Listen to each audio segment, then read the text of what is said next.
entumidos.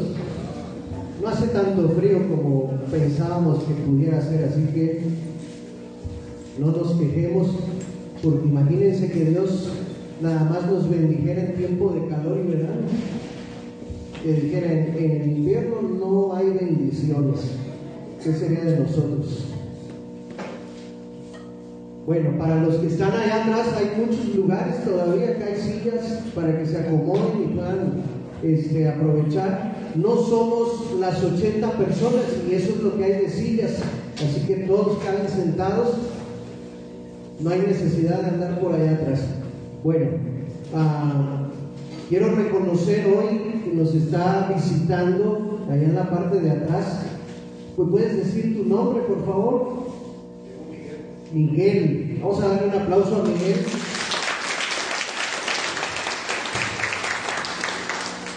No es invitado de nadie, Miguel llegó solo, ¿verdad, Miguel?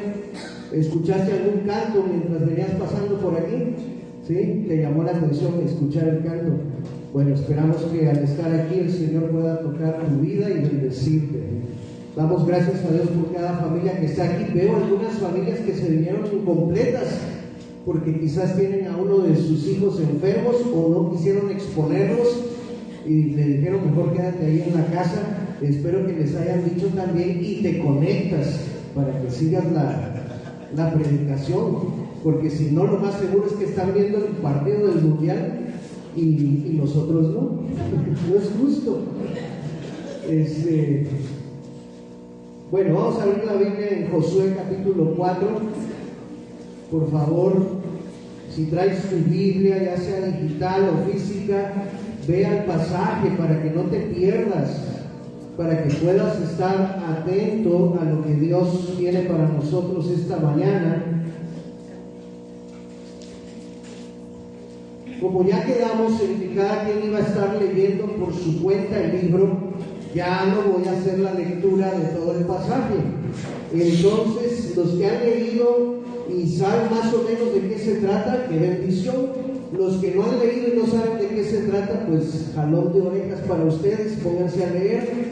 Entonces, los detalles los pueden seguir ustedes allá en su casa cuando puedan tener tiempo de leer el pasaje completo. Alguien que le comparta una Biblia a Miguel también, por favor, no me lo dejen ahí solito.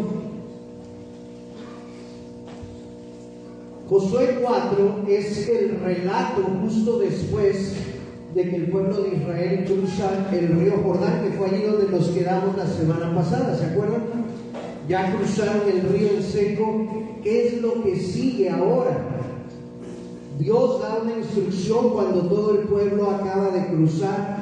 Es Dios quien habla y le dice a Josué: Josué, escoge a 12 hombres, uno de cada tribu, para que vayan al lecho del río, la parte que está seca, y tomen de allí 12 piedras, una por cada uno. Quiero que cada tribu representada en ese varón que va a ir, tome una piedra, y ya después les voy a decir qué vamos a hacer con esa piedra. Mientras Dios está dando esas instrucciones y el pueblo ya está del otro lado, los sacerdotes siguen con el arca en medio del río Jordán. Ellos siguen cargando el arca hasta que todos hayan cruzado y siguen esperando la orden de parte de Josué para avanzar. Josué da la instrucción, van 12 hombres, cada uno toma una piedra y se la echan al hombro. No eran piedras chiquitas, eran piedras más o menos grandes que se pudieran cargar. Sí tenían su peso, implicaba un esfuerzo y las tenían que llevar cargadas hasta que Josué les dijera dónde ponerlas. Dice la escritura también que aprovechando que el lecho del río Jordán estaba seco y los sacerdotes todavía estaban allí con el arca, Josué también toma 12 piedras. Y allí en el paso, en el camino donde ellos cruzaron en seco, Josué levanta un monumento conmemorativo también de 12 piedras, un altar al Señor. ¿Para qué? Para recordarse aquel primer milagro cuando cruzaron hacia la tierra prometida. ¿Cuál fue el milagro? ¿Cuál fue? que cruzaron el río en seco. Ahora, dos altares, uno que apenas van a construir, uno que apenas van a levantar, y otro que Josué levanta allí en medio del río, para que cuando el río bajara su cauce, esas piedras quedaran como un monumento, ¿sí? Porque ya saben que los ríos suben de cauce y bajan de cauce. Cuando estuviera alto el río, probablemente iba a tapar ese monumento de 12 piedras, pero cuando el agua bajara, entonces las piedras iban a sobresalir y no iba a faltar el que dijera: ¿y esas piedras que hacen allí en medio del río? ¿Y sabes para qué iba a servir eso? Como un testimonio, como un precedente, para que todo el que preguntara le pudieran responder: ese es un recordatorio del día que cruzamos hacia la tierra prometida por este río en seco. Entonces, hoy vamos a hablar de altares, hoy vamos a hablar de piedras conmemorativas, de monumentos, de recordatorios, de memoriales, como quieran llamarle.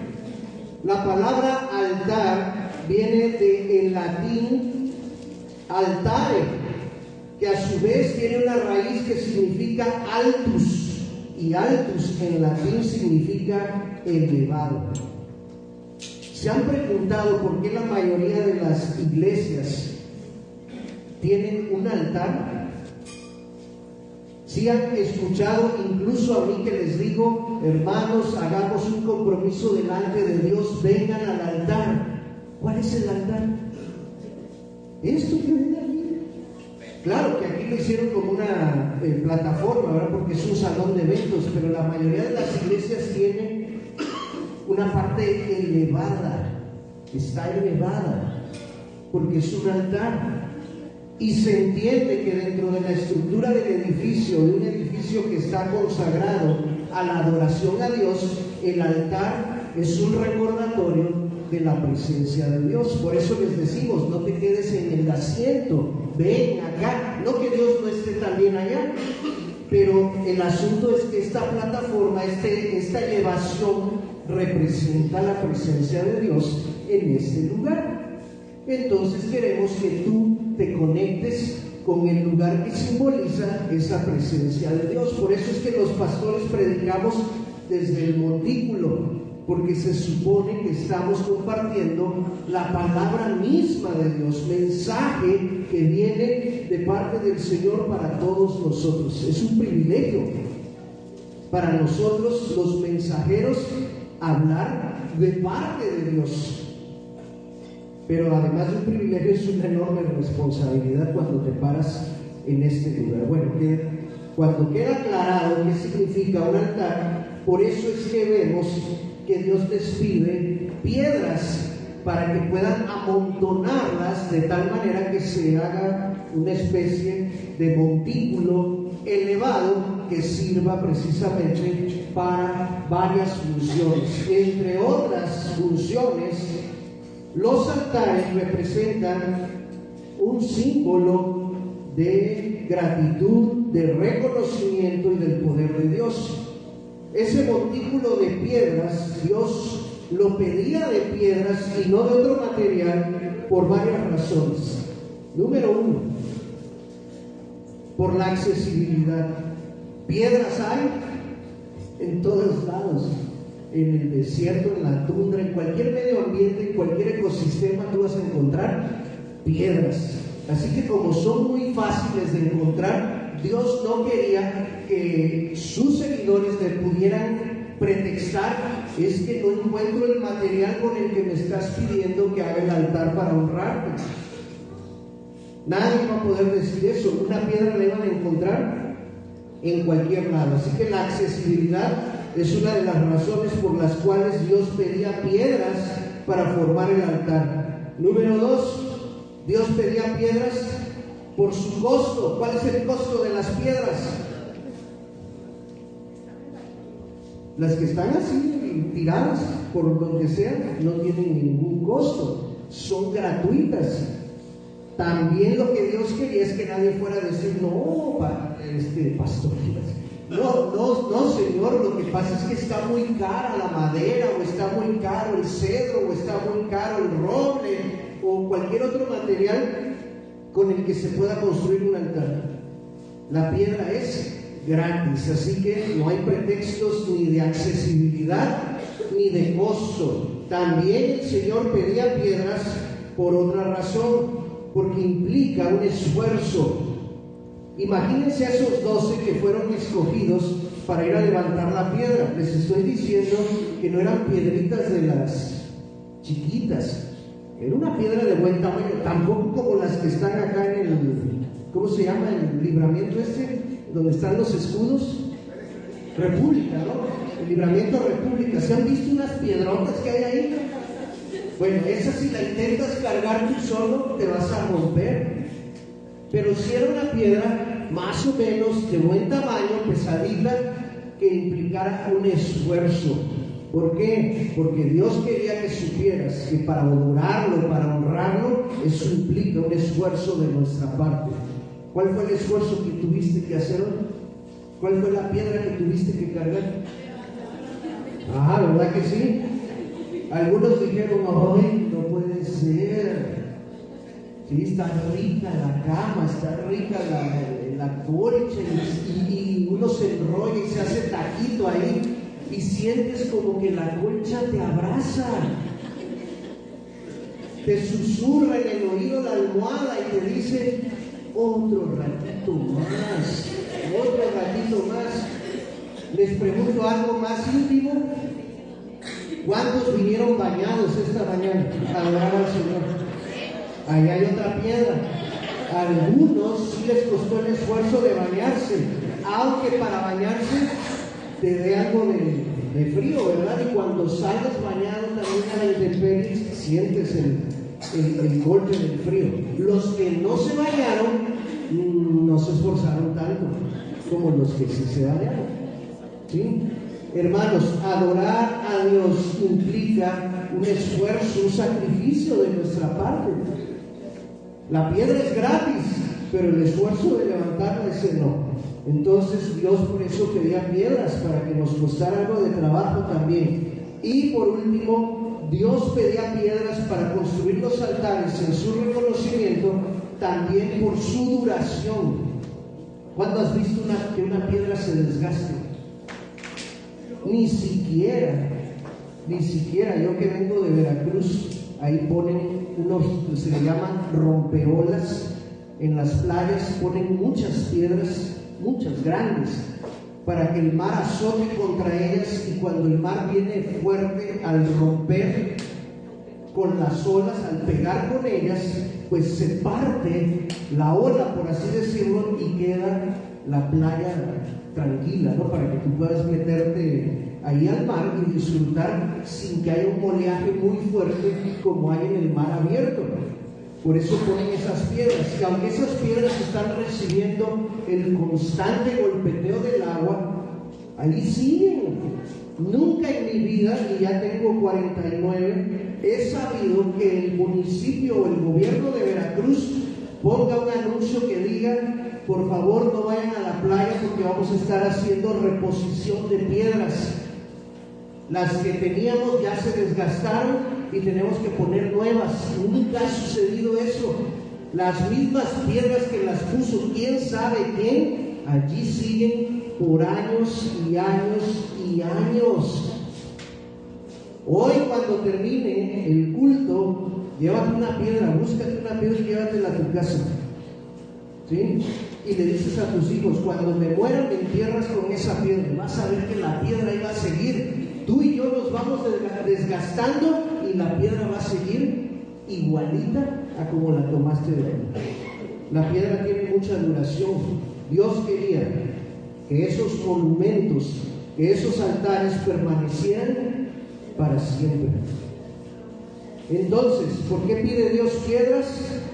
Porque son accesibles, porque son gratuitas, porque implican un esfuerzo y porque duran para siempre.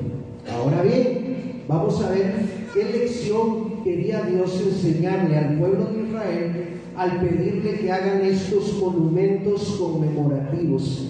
por qué Dios quería que hicieran estos altares. Encontré 3 razones mientras veía el pasaje. Se las quiero compartir. La primera de ellas es para que quede como testimonio del poder, como un testimonio de gratitud y como un testimonio de reconocimiento, de adoración a Dios por lo que Él hizo. Cuando Josué ve que el camino está libre, que Dios ha pedido 12 piedras para transportar con ellos hasta donde será su primer campamento, Josué dice: voy a aprovechar. Esto no me lo pidió Dios, eso no es instrucción de Dios. Dios pidió 12 piedras llevadas por los 12 hombres. Las piedras que levanta Josué en medio del río, eso es un acto de adoración de Josué, de gratitud, porque Josué acaba de ser testigo de cómo Dios les permitió cruzar el río Jordán, tal y como Josué había sido testigo años atrás de cómo lo hizo también con Moisés y cuando él era más pequeño. En otras palabras, Josué levanta ese monumento de adoración a Dios para decir: Señor, gracias. Gracias porque ahora puedo ver tu mano que también está sobre mí. ¿Se acuerdan que Dios le había prometido a Josué: te voy a hacer un gran líder, voy a hacer que todo el pueblo te respete? Y si tú lees el pasaje en el capítulo 4, cuando el pueblo cruzó, dice que a partir de ese momento Dios engrandeció a Josué. Verso 14: en aquel día Jehová engrandeció a Josué a los ojos de todo Israel, y le temieron como le habían temido a Moisés todos los días de su vida. Esa palabra temieron es: lo respetaron, lo reconocieron como su nuevo líder. Ninguno de ellos se quejó diciendo: ay, ¿por qué no regresa Moisés a dirigirnos? Dijeron: este es el bueno, este es el elegido y vamos a seguirlo. Entonces, hermano, tú tienes la libertad de levantar un altar de adoración, de gratitud, de reconocimiento a Dios por su poder manifestado en tu vida. Para eso hizo Josué aquel monumento en medio del río, y para que quedara como testimonio a todo aquel que preguntara. Una segunda razón por la cual Dios pide que hagamos altares, monumentos conmemorativos, es para recordarnos el camino que hemos recorrido hasta ese momento, y de esta manera tengamos la confianza suficiente para obedecer a Dios en el siguiente paso. Les pregunto, ¿ya la tierra estaba conquistada en este momento? ¿Ya habían vencido a todos sus enemigos? ¿En qué parte de la conquista estamos? ¿En el inicio, en el medio o en el final? Estamos iniciando apenas. Lo único que han hecho hasta ahorita es cruzar el río, que el río era la frontera con la tierra prometida. Aprovechando que estamos aquí en un lugar donde sentimos que estamos atorados en Egipto, en esclavitud, porque México es un país tercermundista, porque no podemos prosperar y que no sé qué y no sé cuándo, y vemos allá a lo lejos la M de McDonald's que nos tienta y decimos: allá en el norte es donde está la tierra prometida, allá es donde se cumplen los sueños. ¿Qué es lo que nos separa?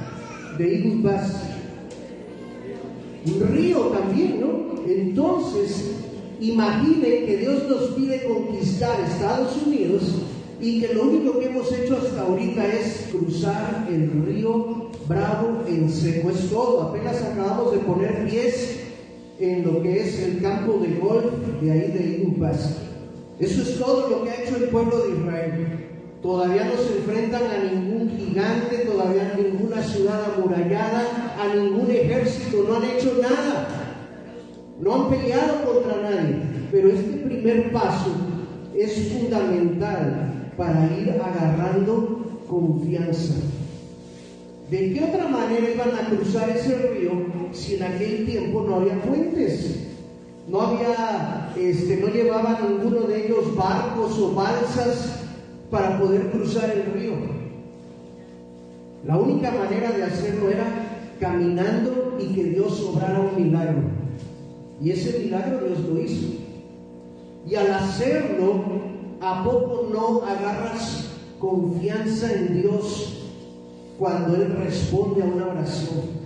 Cuando Él te muestra su poder y dices, Dios está conmigo, entonces puedo seguir dándole para adelante, porque así como estuvo conmigo hoy, estará conmigo también mañana. ¿Sí o no nos pasa así? Entonces el pueblo levanta un altar para recordarse cómo Dios nos ha guiado en todo ese trayecto hasta este punto. Y cuando tú miras hacia atrás y ves los altares levantados, dices, wow, Dios estuvo conmigo en el Jordán, Dios estuvo conmigo en el Mar Rojo, Dios estuvo conmigo en el desierto. Por lo tanto, como ha estado conmigo en esas etapas tan difíciles, creo que Dios va a estar conmigo cuando vayamos a conquistar Jericó, que es el primer punto estratégico de conquista. La primera ciudad que iban a poseer de todo el territorio de la tierra prometida. En nuestra vida también nosotros tenemos permiso para mirar hacia atrás, pero solo para observar los altares, los monumentos que nos recuerden las veces que Dios ha intervenido en nuestra vida, porque eso va a generar en nuestro corazón y en nuestra mente confianza para poder enfrentar el futuro. ¿Van conmigo? ¿Sí? Hay una tercera razón. No solo es para testimonio del poder, de gratitud y reconocimiento, no solo es para recordarnos el camino recorrido y tomar confianza y motivarnos para lo que sigue, sino también los altares. Dios nos pide que los levantemos para que sirvan de conexión con la siguiente generación. Dios les dijo claramente, algún día sus hijos van a crecer y cuando pasen por aquí van a preguntar, ¿y esas piedras? ¿Qué significan esas piedras?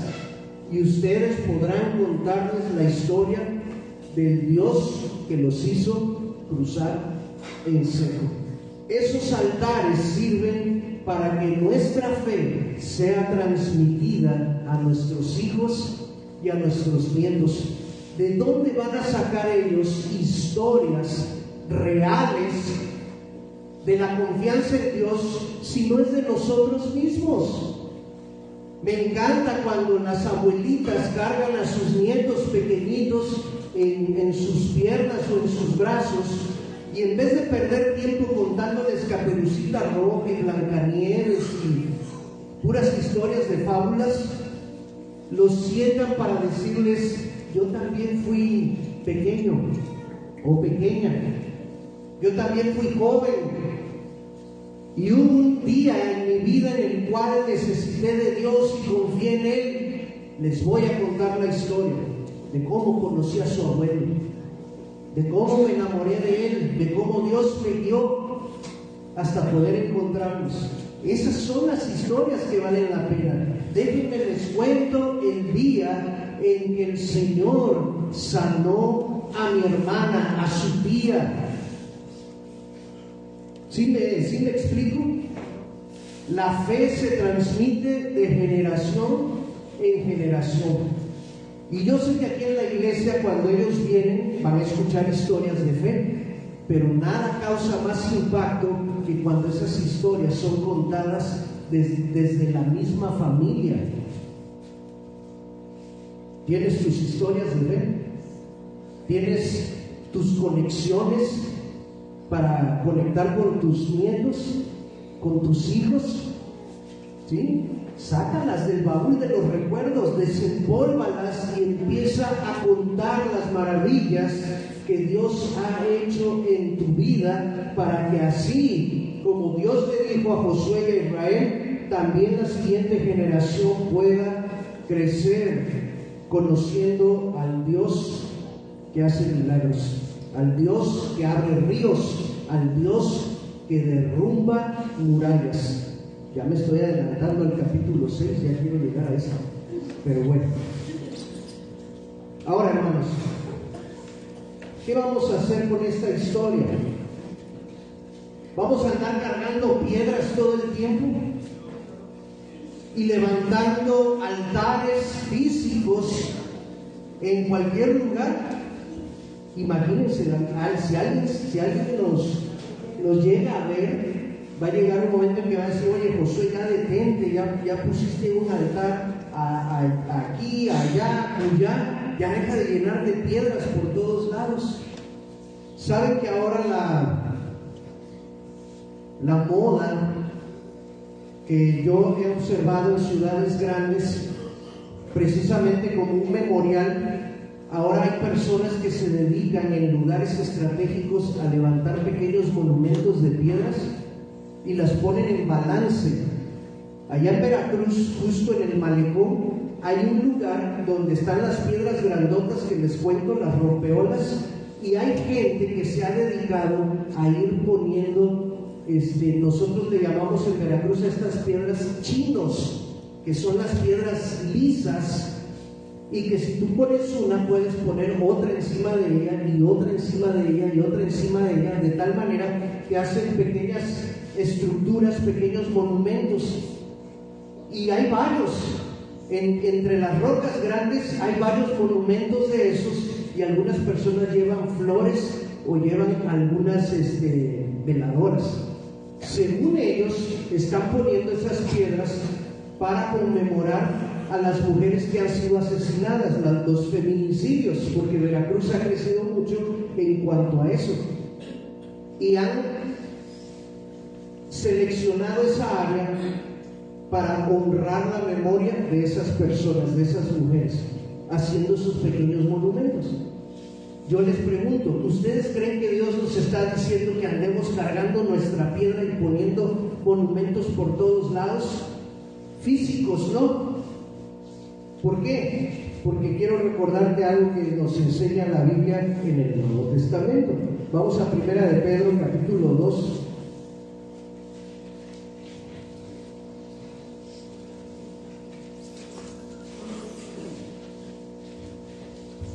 Primera de Pedro, capítulo 2,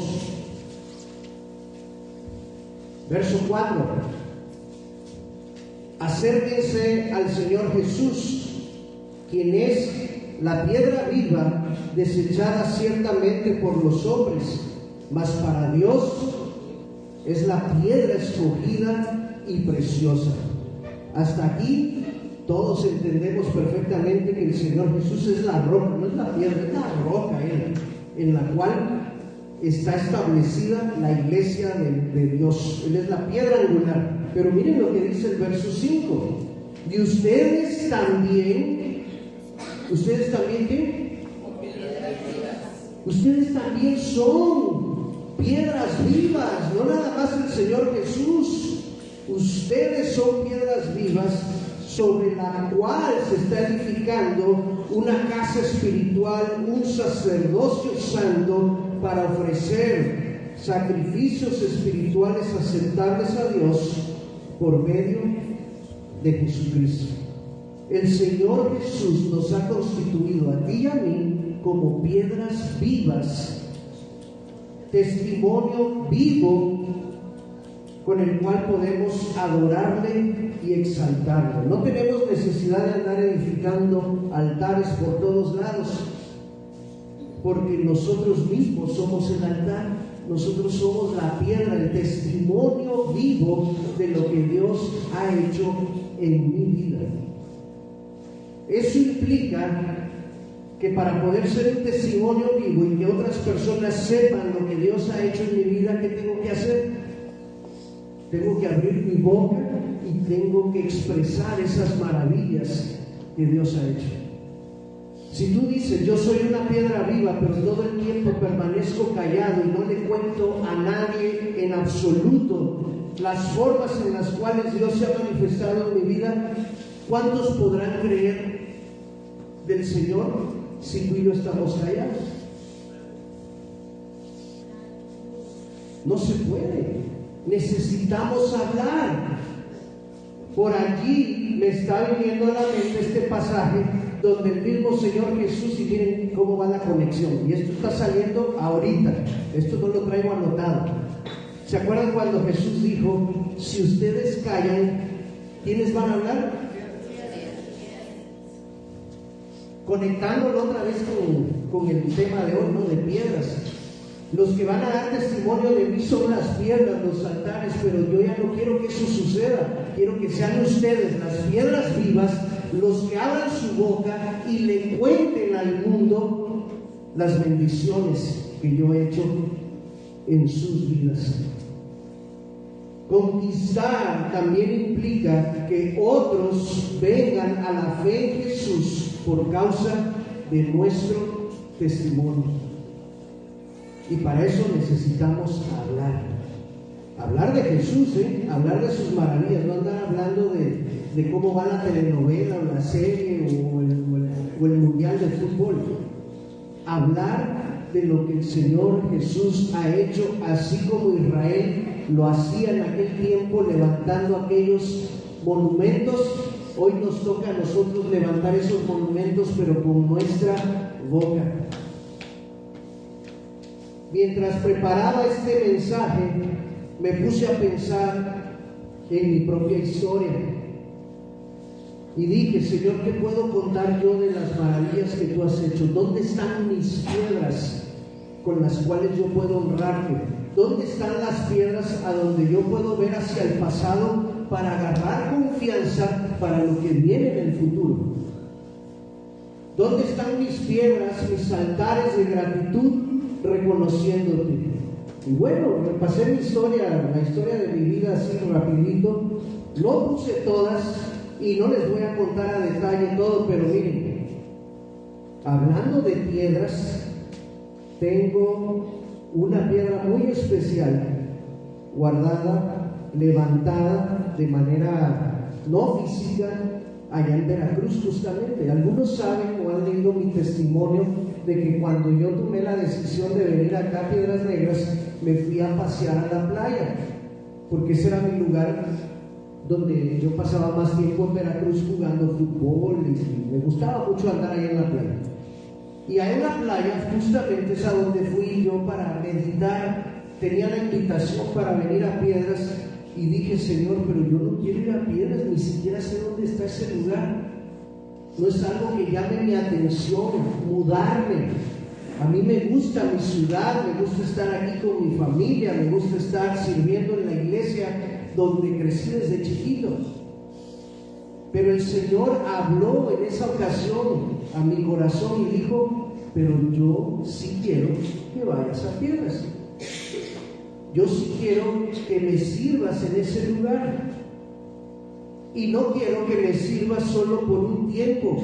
Quiero que dejes la parte del tiempo, la dejes con puntos suspensivos. Es indefinido, porque la invitación era para venir solo un año.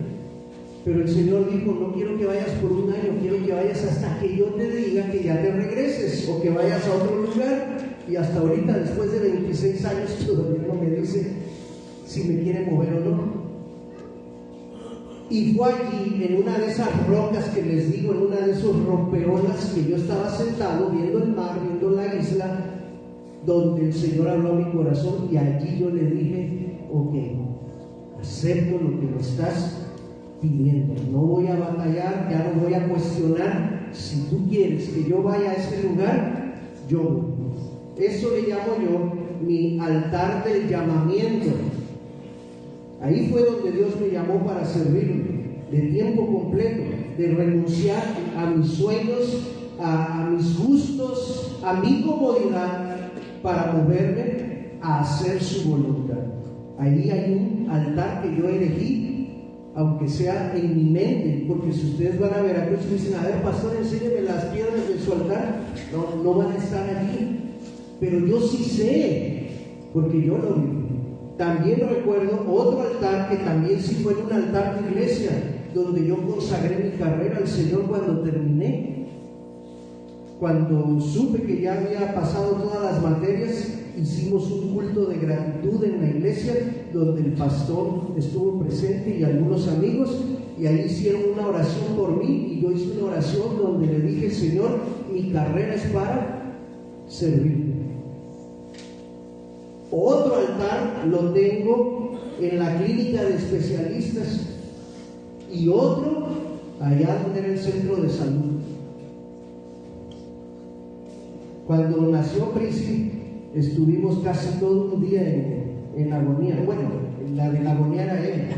Yo estaba sentado viendo la tele, pero nomás de oírla a ella. La agonía mía fue después, cuando me pasaron la nota de lo que había que pagar. Cada vez que ella gritaba, venían y le metían anestesia y anestesia. Y yo dije: qué padre, qué bonita atención en este lugar, no la dejan que sufra. Después, cuando ya me dieron la nota para pagar, venían todas las inyecciones desglosadas en la nota. O sea, todo lo que le metían lo tuve que pagar. Pero ese no es el altar. El altar es porque de repente, en la sala de espera, llegó el doctor y dijo: necesito su autorización. ¿Se acuerda que le dije que su esposa tenía un huesito en el canal por donde debe pasar la niña? Y si ese huesito no se cerraba, podía darnos problemas. Pues bien, ya intentamos que la niña nazca de manera natural y está pegando con el hueso y se regresa. La niña ya está en, ¿cómo se llama eso? Sufrimiento fetal. Necesitamos operar, necesito su autorización para la cesárea. Y cuando yo hice cesárea dije: 10,000 pesos más. 10,000 pesos más. ¿Pero qué haces? Pues dele para adelante, doctor. Pero allí yo hice mi altar, diciéndole al Señor: Señor, sácanos de esta y provéelos.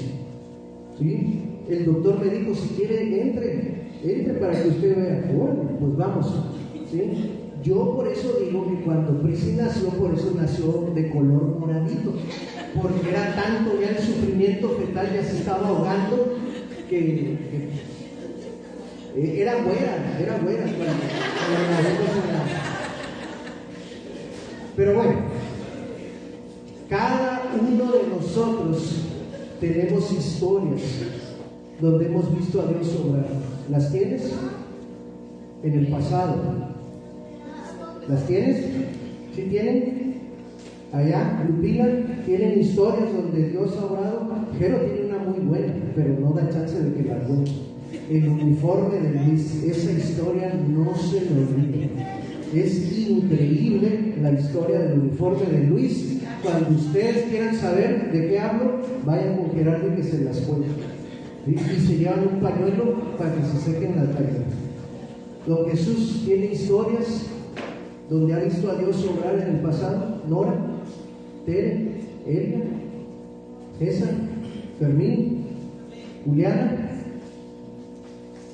Rosy, Juan, allá también, al fondo, Caleb, Tere, Lupita, Alicia, Lorena, Marta, Félix, Josué, Arturo, Tere, Claudia y Alfredo, Tocayo. Todos tenemos una historia donde podemos mirar hacia atrás y decir: Dios estuvo allí conmigo, y así como lo estuvo conmigo, lo va a estar ahora que me está pidiendo algo nuevo. Conquistar la tierra implica levantar esos altares de gratitud, de reconocimiento y del poder de Dios.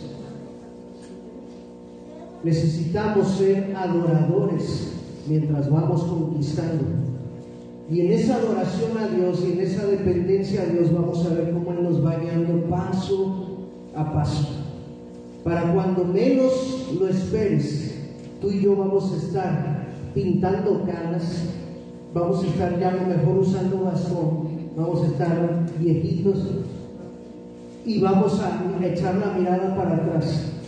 Y cuando tengamos al nieto cargado en nuestras piernas, quizás se nos van a salir 2 o 3 lágrimas de gratitud por reconocer cómo Dios nos permitió conquistar, porque nosotros decidimos confiar en Él.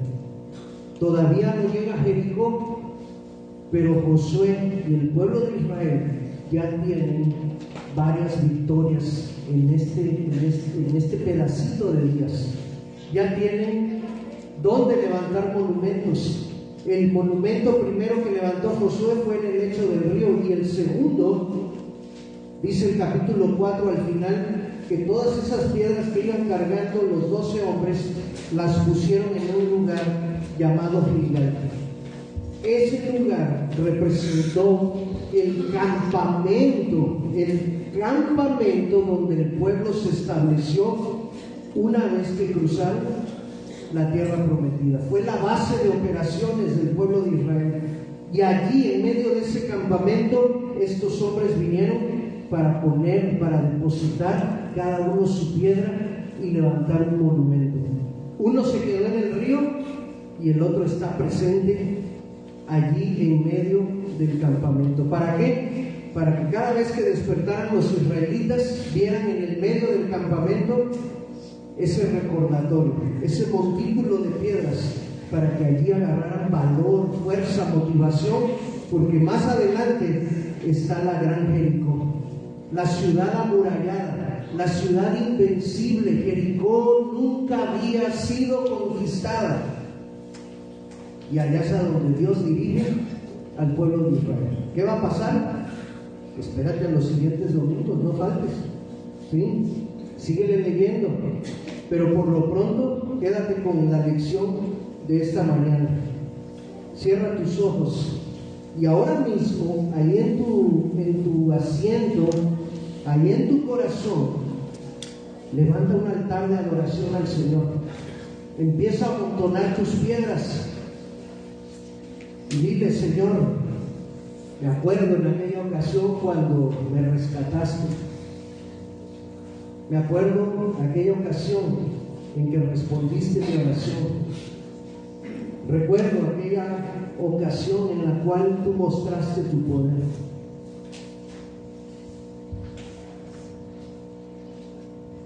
Mientras tú oras,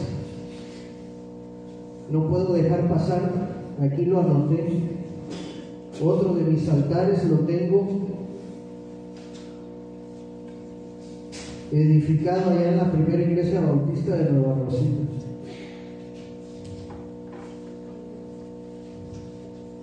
Ese altar lo levanté el día en que yo estaba al frente de la iglesia, casi en el altar, y vi entrar a la novia tomada del brazo de su padre. Casi me desmayo. Pero ese altar está puesto allí de gratitud a Dios por la vida de tu esposa. Así que empieza a contar tus bendiciones. Quizás tuviste un parto difícil, ese hijo es tu altar para el Señor. Quizás has pasado por un tiempo de enfermedad prolongado. Bueno, eso que tú creías que era una tragedia, ese es tu altar para el Señor, porque a través de esta situación es que has aprendido a conocerme mejor.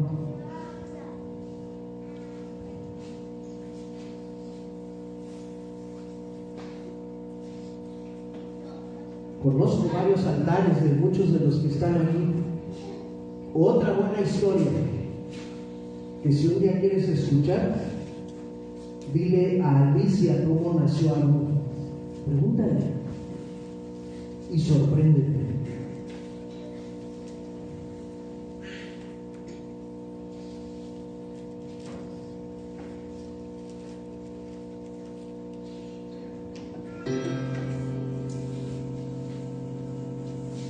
Ya que estás agradeciendo al Señor,